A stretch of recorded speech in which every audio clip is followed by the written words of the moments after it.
Nakatikim na ba kayo ng dahon nito? Yung iba ay isinasawsaw sa suka na may asin. Abay, masarap daw. Sa ibang bansa, sikat na gulay talaga ito.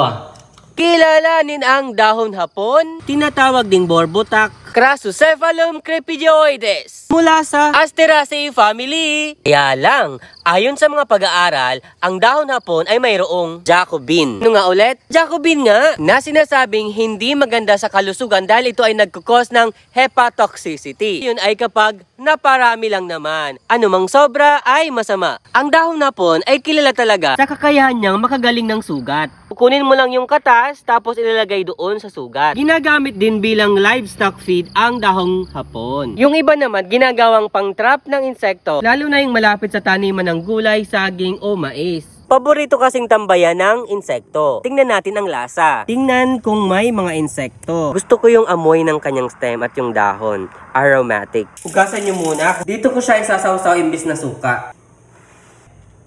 Ayaw talaga, magsuka na lang tayo.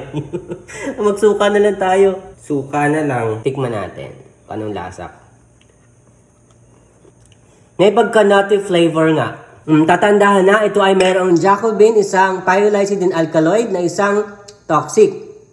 So, wag mapaparami kasi ito ay kapag naparami raw ay meron ngang hepatotoxic effect. Lalo na kapag naparami kayo. Kung nagustuhan mo ko, stay yung video, i-follow mo ko dahil nakagaganda ng buhay ang may alam.